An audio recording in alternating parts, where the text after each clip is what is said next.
నమస్తే, welcome to Bharati TV. నేను బాపయ్య. తెలంగాణ రాష్ట్రంలో హాట్గా నడిచే టాపిక్ ఏదైనా ఉంది అంటే అది ఖచ్చితంగా ఫోన్ ట్యాపింగ్ వ్యవహారం అని చెప్పేసి అందరికీ తెలిసిందే. అది ఈజీగా అర్థమైపోతుంది కూడా, ప్రత్యేకించి చెప్పాల్సిన అవసరం లేదు.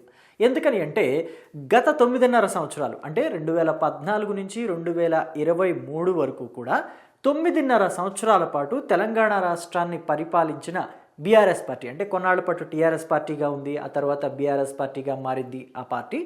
సో మొత్తానికి గులాబీ బాస్ అయితే మారలేదు. కేసీఆర్ నాయకత్వంలోనే ఈ 9.5 ఏళ్ల పాటు పరిపాలన కొనసాగింది. ఈ పరిపాలనా టైంలో 2014 నుంచి 2023 వరకు ఈ పరిపాలనా టైంలో వివిధ అంశాల మీద ఫోన్ ట్యాపింగ్లు జరిగాయి. వివిధ పార్టీలకి సంబంధించిన నాయకులు కావచ్చు, లేకపోతే సినిమా వాళ్ళే కావచ్చు, రియల్ ఎస్టేట్ వాళ్ళవి కావచ్చు, లేకపోతే మీడియాలో వాళ్ళవి కావచ్చు, లేకపోతే జడ్జీలవి కూడా ఫోన్లు ట్యాపింగ్ చేశారు అని చెప్పేసి ఇప్పుడు పెద్ద ఎత్తున వినిపిస్తున్న మాట. ఇది కూడా ఎప్పటి నుంచి వినిపిస్తోంది? సుదీర్ఘకాలం నుంచి. అంటే 2023 డిసెంబర్లో ఎప్పుడైతే బీఆర్ఎస్ పార్టీ అధికారాన్ని కోల్పోయి కాంగ్రెస్ పార్టీ అధికారంలోకి వచ్చిందో అప్పటి నుంచి కూడా ఎక్కువగా వినిపిస్తోంది. అసలు ఆ ఎన్నికల సమయంలో కూడా 2023 ఎన్నికల సమయంలో కూడా బీఆర్ఎస్ పార్టీ ఫోన్ ట్యాపింగ్కి పాల్పడింది, ఇదొక నికృష్టపు చర్య, ఇదొక నీచ చర్య అని చెప్పేసి, అంటే మా ఫ్యామిలీ వాళ్ళతో మాట్లాడుకుంటున్న ఫోన్లని కూడా ట్యాప్ చేసి విన్నారు అని చెప్పేసి వివిధ పార్టీ వాళ్ళు, కాంగ్రెస్ పార్టీతో పాటు వివిధ పార్టీల నేతలు కూడా ఆరోపించారు. సో అయితే వీటి మీద ఈ ఆరోపణల నేపథ్యంలో 2023లో తెలంగాణలో కాంగ్రెస్ పార్టీ అధికారంలోకి వచ్చిన తర్వాత దీని మీద విచారణని చేపట్టింది. విచారణ వేగవంతంగా ముందుకు కదిలింది. అయితే మధ్యలో కొన్నాళ్ల పాటు బ్రేకులు పడి ఉండొచ్చు. బై ఎలక్షన్లు రానివ్వండి, లేకపోతే ఇతరత్రా సందర్భాల్లో కావచ్చు, బ్రేకులు పడి ఉండొచ్చు. అలాగే ఈ కేసులో ప్రధానమైన నిందితుడు, అంటే బీఆర్ఎస్ పార్టీ వాళ్ళ వైపు నుంచి ఆలోచిస్తే ఈ కేసులో ప్రధానమైన నిందితుడు ప్రభాకర్ రావు. ఆయన కొన్నాళ్ల పాటు అమెరికాలో తలదాచుకున్నారు. తన పిల్లల దగ్గర ఉన్నారో మరి బంధువుల దగ్గర ఉన్నారో అక్కడికి వెళ్ళి తలదాచుకున్నారు. మరి నిబంధనల ప్రకారం ఆయన్ని వెనక్కి తీసుకురావడానికి చాలా టైం పట్టింది. ఆయన్ని తీసుకొచ్చిన తర్వాత విచారించడానికి ఇంకొంత టైం పట్టింది. సో ఇలా బ్రేకులు పడుతూ ఇప్పుడు ఒక గాడిన పడింది ఈ ఫోన్ ట్యాపింగ్ వ్యవహారం కేసు. తాజాగా ఈ కేసు విషయంలో గులాబీ బాస్కి నోటీసులు వెళ్ళాయి. సో గులాబీ బాస్ అంటే ఎవరో చెప్పాల్సిన అవసరం లేదనుకుంటా మీకు. తెలంగాణ మాజీ ముఖ్యమంత్రి కేసీఆర్. సో ఆయనకి నోటీసులు వెళ్ళాయి. ఈ కేసులో గులాబీ బాస్ అంటే కేసీఆర్కి నోటీసులు వెళ్ళటం పట్ల దీన్ని ఒక రాజకీయ దురుద్దేశంతో ఇలా చేస్తున్నారు అని చెప్పేసి కాంగ్రెస్ పార్టీ మీద, అలాగే రేవంత్ రెడ్డి, తెలంగాణ ముఖ్యమంత్రి రేవంత్ రెడ్డి మీద ఆరోపణలు గుప్పిస్తోంది గులాబీ పార్టీ. సో అయితే ఇది కేవలం రాజకీయ దురుద్దేశంతో చేస్తుందని చెప్పేసి వాళ్ళు చెప్తున్నా కానీ ఇటు కాంగ్రెస్ పార్టీ శ్రేణులంతా ఇది రాజకీయ దురుద్దేశంతో చేస్తుంది కాదు, ఇది కేవలం రాజకీయ దురుద్దేశంతో చేయాలనుకుంటే ఎప్పుడో చేసుండేవాళ్ళు. ఇలా చేయటం లేదు, చట్ట ప్రకారమే ముందుకు వెళ్తున్నాము, ఈ కేసులో చట్టాన్ని అనుసరించే చట్ట ప్రకారం మాత్రమే, రూల్స్ అండ్ రెగ్యులేషన్స్ ఫాలో అవుతూ మాత్రమే ముందుకు వెళ్తున్నాము, ఎక్కడా రాజకీయ కక్షలు లేవు. ఈ ఫోన్ ట్యాపింగ్ వ్యవహారం అనేది కేవలం కాంగ్రెస్ పార్టీలో వాళ్ళు మాత్రమే బాధితులు కాదు. ఆల్రెడీ ఇందులో జడ్జీలకి సంబంధించి ఉన్నారు, సినిమా పరిశ్రమలు కొంతమంది కూడా ఈ ఫోన్ ట్యాపింగ్కి సంబంధించి బాధితులు ఉన్నారు, రాజకీయ నాయకులు ఉన్నారు, అలాగే బిజినెస్ పీపుల్ కూడా ఉన్నారు బాధితుల్లో. సో కాబట్టి ఇది కేవలం కాంగ్రెస్ పార్టీకి సంబంధించిందైతే కక్ష సాధింపు చర్యగా చూడొచ్చు, మీరు వెండిక్టా పాలిటిక్స్గా చూడొచ్చు. కానీ ఇది కేవలం కాంగ్రెస్ పార్టీ నాయకులకు మాత్రమే సంబంధించింది కాదు. తెలంగాణలో చాలామంది పెద్ద వాళ్ళ ఫోన్లని ట్యాపింగ్ చేశారు. వాళ్ళందరి పరువు ప్రతిష్టలకి సంబంధించిన విషయం, వాళ్ళ వ్యక్తిగత గోప్యతకు సంబంధించిన విషయం. కాబట్టి ఇది కక్ష సాధింపు చర్య ఎంత మాత్రము కాదు అని చెప్పేసి వాళ్ళు అంటున్నారు.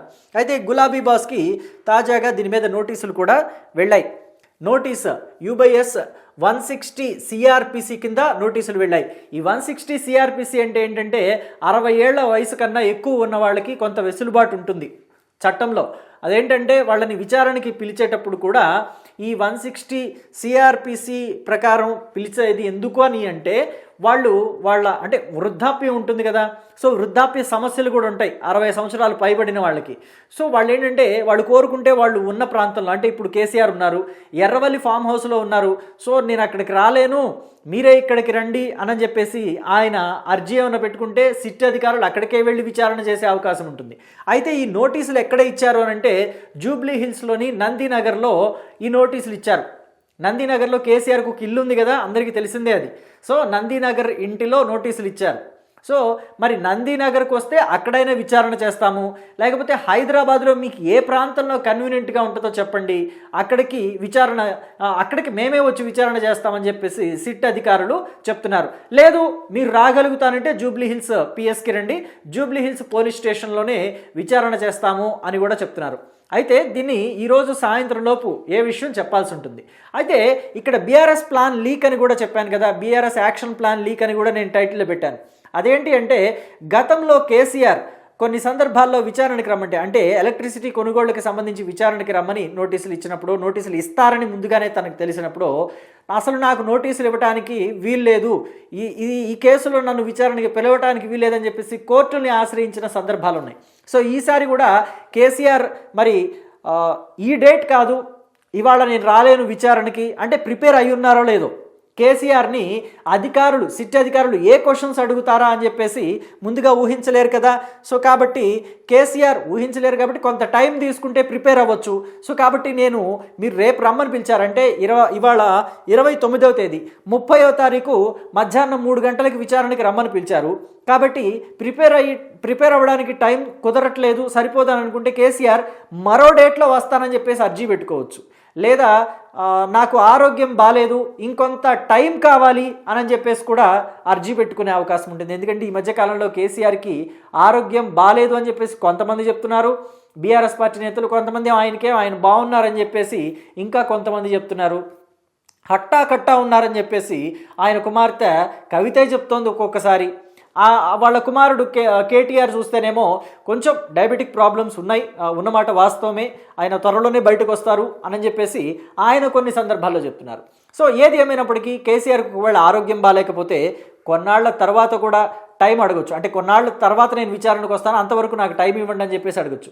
లేదా అసలు ఈ కేసులో కూడా గతంలో మాదిరిగానే కోర్టుకు వెళ్తాను, నేను నోటీసులు తీసుకొచ్చు, ఈ నోటీసులు ఇవ్వటం మీద నేను కోర్టుకు వెళ్తాను, నేను కోర్టు నుంచి స్టే ఆర్డర్ తెచ్చుకుంటానని చెప్పేసి కూడా కేసీఆర్ డిసైడ్ అవ్వచ్చు. సో మరి ఏం డిసైడ్ అవుతారు అని చెప్పేసి కూడా ఇప్పుడు అంతా సస్పెన్స్గా మారింది. అయితే కేసీఆర్కి ఎప్పుడైతే ఈ నోటీసులు వెళ్ళాయి అని తెలిసిందో, ప్రస్తుతం ఎర్రవల్లి ఫామ్ హౌస్లోనే ఉంటున్నారు కదా కేసీఆర్. అసలే ఎర్రవల్లి ఫామ్ హౌస్లో ఉంటూ కేసీఆర్ పార్టీ నేతల్ని కూడా ఎవరిని దగ్గరికి రానివ్వటం లేదు, అలాగే కుటుంబ సభ్యులకు కూడా ఎక్కువగా టైం ఇవ్వట్లేదు అని చెప్పేసి వార్తలు వినిపిస్తున్నాయి. వీటిల్లో ఎంతవరకు నిజముందో ఏమో తెలియదు, కానీ ప్రస్తుతానికైతే ఎర్రవల్లి ఫామ్ హౌస్లో కుటుంబ సభ్యులు అంటే ఎవరో కాదు, సంతోష్ రావు, హరీష్ రావు, కేటీఆర్, ఇలా పార్టీ ముఖ్య నేతలు వాళ్లే, కుటుంబ సభ్యులు వాళ్లే. కాబట్టి పార్టీలో కుటుంబ సభ్యులతో పాటు ఇంకా కొంతమంది ముఖ్య నేతలతోటి హడావుడిగా సమావేశమయ్యారంట కేసీఆర్. ఈ సమావేశంలో భాగంగా నోటీసులు ఇస్తే ఏం చేయాలి, ఎలా ప్రొసీడ్ అవుదాము అనే విషయాల మీద చర్చిస్తున్నారట. వీళ్లతో పాటుగా న్యాయ నిపుణులు, అంటే పర్సనల్ లాయర్స్ ఉంటారు కదా, సిద్ధహస్తులైన న్యాయ నిపుణులనే పెట్టుకోగలిగిన సత్తా కేసీఆర్కి ఉంది అనే విషయం అందరికీ తెలిసిందే. కాబట్టి వాళ్లతో కూడా భేటీ అయ్యి చర్చలు జరుపుతున్నారట. ఏం చేద్దాం ఈ విషయంలో, ఉన్న ఫలంగా నోటీసులు ఇచ్చేశారు అని చెప్పేసి. సో మరి ఏం చేయాలి అని చెప్పి డిసైడ్ అవుతారో, ఏం చేద్దామని డిసైడ్ అయ్యి ముందుకు వెళ్తారో, ఎలా ప్రొసీడ్ అవుతారో అనేది కూడా వేచి చూడాలి. అయితే ఇప్పుడు కేసీఆర్ ఈ ఫోన్ ట్యాపింగ్ వ్యవహారంలో ఈయన ప్రమేయం కూడా ఉంది అని చెప్పేసి సిట్ అధికారులు భావిస్తున్నారు. ఇప్పటికే సంతోష్ రావు, కల్వకుంట్ల తారక రామారావు, అలాగే హరీష్ రావు, వీళ్ళు ముగ్గురు కూడా విచారణకి హాజరై వచ్చారు. వీళ్ళు ముగ్గురికి కూడా ఫోన్ ట్యాపింగ్ వ్యవహారంలో ప్రమేయం ఉందని అనుకున్నారో సిట్ అధికారులు, లేదా ఉంది అని చెప్పేసి వాళ్ళ దగ్గర ఆధారాలు ఏమైనా ఉన్నాయో తెలియదు, కానీ వీళ్ళు ముగ్గురు కూడా విచారణకి వెళ్ళొచ్చారు ఇప్పటికే. అయితే సాక్షులుగా ఇప్పటివరకు ఎంతమందిని విచారించారో తెలుసా? సుమారుగా 250 మందికి పైగానే విచారించారు సాక్షులుగా, నిందితులుగా కాదు, అనుమానితులుగా కాదు, సాక్షులుగా విచారించారు. అయితే ఆ 250కి పైగా మంది సాక్షులు ఏమని వాంగ్మూలం ఇచ్చారో తెలుసా? కేసీఆర్ ఆధ్వర్యంలో గులాబీ పార్టీ, అంటే బీఆర్ఎస్ పార్టీ, అయితే అది టీఆర్ఎస్ అవ్వచ్చు లేదా బీఆర్ఎస్ అవ్వచ్చు, గులాబీ పార్టీ ఆధ్వర్యంలో 9.5 సంవత్సరాలు పరిపాలన జరిగింది కదా, ఆ సమయంలో మా ఫోన్లని ట్యాప్ చేశారు. మరీ ముఖ్యంగా 2023 ఎన్నికలకి ముందు మా ఫోన్లు ట్యాపింగ్ జరిగింది అని చెప్పేసి కూడా చెప్పారట. ఇక రాజకీయ నాయకులైతే కొంతమంది సుమారుగా 450 మందిని విచారిస్తే, అంటే విచారణ అంటే డైరెక్ట్గా విచారణ కాదు, కొంతమందితోటి మాట్లాడినప్పుడు, సిట్ అధికారులు మాట్లాడినప్పుడు వాళ్ళు చాలామంది మా ఫోన్లు ట్యాప్ అయ్యాయి అని చెప్పేసి కూడా చెప్పారట. అయితే 250కి పైగా విచారణ సాక్షుల్ని జరిపినప్పుడు మాత్రం మా వ్యక్తిగత గోప్యతకు భంగం కలిగింది, కేసీఆర్ హయాంలోనే ఇదంతా జరిగింది, కేసీఆర్కి తెలిసే జరిగిందని మేము భావిస్తున్నాము, సో కాబట్టి కేసీఆర్ని ఖచ్చితంగా విచారించాలి అని చెప్పేసి వాళ్ళంతా వాళ్ళ వాంగ్మూలం కావచ్చు లేకపోతే ఆ విచారణలు కావచ్చు చెప్పిన సందర్భాన్ని ఇక్కడ గుర్తు చేస్తున్నారు. అయితే ఇక్కడ కీలకమైన అంశం చూడొచ్చు. మనం ఇందాక అనుకున్నాం, ఈ ప్రభాకర్ రావు ఉన్నాడు, ఎస్ఐబి చీఫ్గా ఈయనే పనిచేశాడు గతంలో కేసీఆర్ హయాంలో, అంటే ఆయన ముఖ్యమంత్రిగా ఉన్న టైంలో, కేసీఆర్ ముఖ్యమంత్రిగా ఉన్న 9.5 సంవత్సరాల కాలంలో ఎస్ఐబి చీఫ్గా ప్రభాకర్ రావు ఉన్నాడు. ఎప్పుడైతే 2023లో బీఆర్ఎస్ పార్టీ దిగిపోతుందని ఉప్పందిందో ఈయన వెంటనే ఫారెన్కి పరిగెత్తాడు, పిలిపించి విచారణ చేయించారు. అలాగే ఈయన పేరు ప్రణీత్ రావు, సో ఈయన్ని కూడా విచారించారు. అలాగే తిరుపతన్న భుజంగరావు, ఈయన పేరు భుజంగరావు, ఈయన పేరు తిరుపతన్న, సో వీళ్ళిద్దరిని కూడా విచారించారు. కొంతమంది అరెస్ట్ అయ్యారు, కొంతమంది మధ్యంతర బెయిల్ మీద ఉన్నారు, కొంతమందికి అసలు బెయిల్ కూడా తిరస్కరించిన సందర్భాలు ఉన్నాయి, ఆ తర్వాత బెయిల్ వచ్చింది, ఇప్పుడు కొంతమంది మధ్యంతర రక్షణలో ఉన్నారు, ఇలా రకరకాలుగా ఉన్నారు. ఈ పోలీసులు ఇప్పుడు నేను చెప్పాను కదా, ప్రభాకర్ రావు, అలాగే ఈయన పేరు ప్రణీత్ రావు, భుజంగరావు, తిరుపతన్న, వీళ్ళందరినీ ఇప్పుడు police Bhujanga Rao, police Tirupatanna, police Praneeth Rao, police Prabhakar Rao అంటలేదు. జనం అంతా ఏమంటున్నారు తెలుసా, వీళ్ళని phone tapping Prabhakar Rao, phone tapping Praneeth Rao, phone tapping Bhujanga Rao, phone tapping Tirupatanna అంటున్నారు. ఇంత ఘోరంగా మారిపోయింది పరిస్థితి. ఎందుకని అంటే కేసీఆర్ చాలా ఈజీగా ప్లేటు ఫిరాయించేస్తారు అని చెప్పేసి అందరికీ తెలిసిన విషయమే. ఆయనకి అనుకూలంగా ఉన్నంతసేపు ఉంటారు, ఆయనకి అనుకూలంగా లేదు, పరిస్థితులు మారిపోతున్నాయి, పరిస్థితులు ఎదురు తిరుగుతున్నాయి అని అనుకుంటే చాలా ఈజీగా ప్లేటు ఫిరాయించేస్తారు. సో అలాగా ఫిరాయించారు కాబట్టి ఇప్పుడు వీళ్ళందరినీ కూడా phone tapping Bhujanga Rao, Prabhakar Rao, phone tapping Tirupatanna, phone tapping Praneeth Rao ఇలా పిలుస్తున్నారు. ఎందుకని అంటే కేసీఆర్ అసలు ఈ ఫోన్ ట్యాపింగ్తో నాకేం సంబంధం లేదనేసాడు. ఈ ఫోన్ ట్యాపింగ్ అంతా అధికారులు వాళ్ళకి అనుమానాలు ఉండబట్టి, కొంతమంది ప్రభుత్వాన్ని పడగొట్టడానికో లేకపోతే అసాంఘిక చర్యలకు పాల్పడడానికో ట్రై చేస్తారని చెప్పేసి పోలీసు వారికి ఏదన్నా అనుమానం ఉన్నా, ఇంటెలిజెన్స్ నుంచి రిపోర్ట్ ఉన్నా వాళ్ళు ఆ సదరు వ్యక్తుల ఫోన్లని ట్యాప్ చేస్తారు, అనుక్షణం ట్యాప్ చేసి మా ఇన్ఫర్మేషన్ పాస్ చేస్తారని చెప్పేసి ఇక్కడ కేసీఆరే గతంలో వాళ్ళ మీదకి నెట్టేసిన సందర్భం ఉంది. అయితే వీళ్ళని విచారించినప్పుడు వీళ్ళు ఖచ్చితంగా ఏం చెప్తారు, ఏమయ్యా ఎందుకయ్యా ప్రభాకర్ రావు నీకేమైంది, ఎందుకు ఇలాంటి ఫోన్ ట్యాపింగ్లు చేశామని చెప్పేసి సిట్ అధికారులు అడిగారు అనుకోండి, ఆయన ఏం చెప్తాడు, నాదే ఉందండి, నేనేమన్నా ప్రభుత్వాన్ని నడుపుతున్నానా, వాళ్ళు ఏం చెప్తే నేను అది చేస్తాను అంటాడు. అయితే ఈ ప్రణీత్ రావు ఉన్నాడు చూసారా, ఈయన ఘనుడని చెప్పాలి. ఈ ఫోన్ ట్యాపింగ్కి సంబంధించిన హార్డ్ డిస్కుల్ని వీటన్నిటినీ కూడా ఆ యంత్రాలు కావచ్చు లేకపోతే వాటికి సంబంధించిన ఉపయోగించినవి కావచ్చు వాటన్నిటిని కూడా డిస్మాండిల్ చేసే ప్రయత్నం కూడా చేస్తాడు. డిస్మాండిల్ చేసినా కానీ అధికారులంతా కూడా ఇప్పుడున్న అడ్వాన్స్డ్ టెక్నాలజీకి ఆ డేటాని మొత్తం మళ్ళీ తిరిగి తీసుకురావడానికి వాళ్ళకి ఎంతో టైం పట్టదు కదా, వాళ్ళు అదే చేశారు. చేసి ఆ ఫోన్ ట్యాపింగ్కి సంబంధించిన ఆధారాలతో సహా వీళ్ళని విచారిస్తున్నప్పుడు వీళ్ళు అడ్డంగా దొరికిపోయారు. సో కాబట్టి వీళ్ళు ఎవరూ కూడా, అంటే ఈ ఫోన్ ట్యాపింగ్కి సంబంధించిన పోలీస్ ఆఫీసర్లు ఎవరూ కూడా తప్పించుకునే అవకాశం అయితే లేదు అని చెప్పి తెలుస్తుంది. సో ఇప్పుడు రాబోతున్నది ఏంటి అని అంటే జిహెచ్ఎంసీ ఎన్నికలు. ఈ ఎన్నికలు రాబోతున్న టైంలో ఈ ఫోన్ ట్యాపింగ్ వ్యవహారం, నోటీసులు ఇవ్వటం, వరుసగా కేటీఆర్, హరీష్ రావు, సంతోష్ రావు, కేసీఆర్ వీళ్ళంతా కూడా విచారణకి రావాలి అని చెప్పేసి కొంతమందిని విచారించారు. ఇక కేసీఆర్ విచారణకు వెళ్ళబోతున్నారనుకోండి, మొత్తానికైతే వీళ్ళందరినీ విచారించారనుకోండి, ఇది ఏమవుతుంది, పొలిటికల్గా వాళ్ళకి సింపతిని క్రియేట్ చేసింది అవుతుంది కదా అని చెప్పేసి బీఆర్ఎస్ పార్టీ వాళ్ళంతా కొంచెం సంకలు గుద్దుకుంటున్నట్టుగా తెలుస్తోంది. అంటే సంతోషపడుతున్నారట, అంటే మనకిది మంచి టైంలోనే పిలిచాడు, రేవంత్ రెడ్డి సర్కార్లో మనల్ని మంచి టైంలోనే పోలీసులు విచారణకు పిలిచారు సిట్ అధికారులు, దీన్నంతా కూడా కక్ష సాధింపు చర్య అని చెప్పేసి మనం ఎలక్షన్ టైంలో, అందులోనూ రాబోతున్నది జిహెచ్ఎంసీ ఎన్నికలు. మొన్నే జూబ్లీ హిల్స్ బైపోల్, అంటే జూబ్లీ హిల్స్ బైపోల్లో మనం ఆల్రెడీ బోల్తా పడ్డాము, సో కాబట్టి దీన్ని ఖచ్చితంగా మనకి అనుకూలంగా మలుచుకోవాలి, ఫోన్ ట్యాపింగ్ వ్యవహారాన్ని దీంట్లో విచారణలో భాగంగా మనల్ని విచారణ పిలిచినందుకు వీటన్నిటినీ కూడా ఎలక్షన్కి అనుకూలంగా మలుచుకోవాలని చెప్పేసి కూడా వీళ్ళు భావిస్తున్నారట, అంటే బీఆర్ఎస్ పార్టీలోని కొంతమంది నాయకులు. సో మరి దీన్ని కాంగ్రెస్ పార్టీ ఎలా ఎదుర్కొంటుంది, కాంగ్రెస్ పార్టీ ఈ ఫోన్ ట్యాపింగ్ వ్యవహారాన్ని ఎలా హ్యాండిల్ చేస్తుంది అన్నది కూడా ఇప్పుడు చాలా పెద్ద చర్చనీయాంశంగా మారింది. ఏది ఏమైనప్పటికీ కూడా గతంలో ఒకసారి, అంటే ఇది ఎంతవరకు ఉపయోగపడుతుంది అని చెప్పడానికి మీకు ఇది గుర్తు చేస్తున్నాను, కాళేశ్వరానికి సంబంధించి కూడా కేసీఆర్కి నోటీసులు ఇచ్చారు.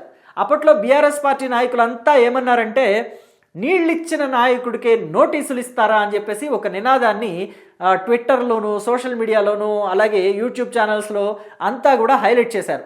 హైలైట్ చేసినంత మాత్రాన ఏమైంది? కంటోన్మెంట్ ఎన్నికల్లో ఏమైనా బీఆర్ఎస్ పార్టీ తన స్థానాన్ని తాను నిలబెట్టుకోగలిగిందా? లేదు, పోగొట్టుకుంది.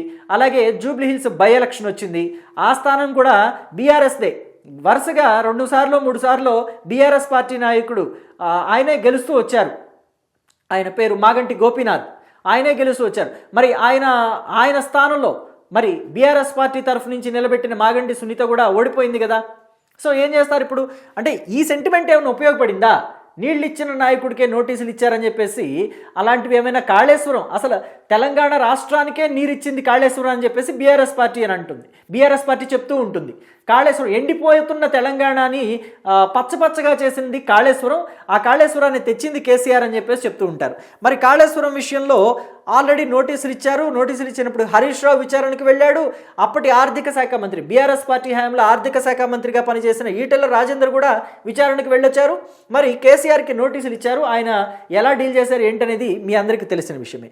అయితే అప్పుడు కాళేశ్వరంలో పనిచేయని సెంటిమెంటు ఇప్పుడు ఫోన్ ట్యాపింగ్ వ్యవహారంలో పనిచేస్తుందని మీరు అనుకుంటున్నారా?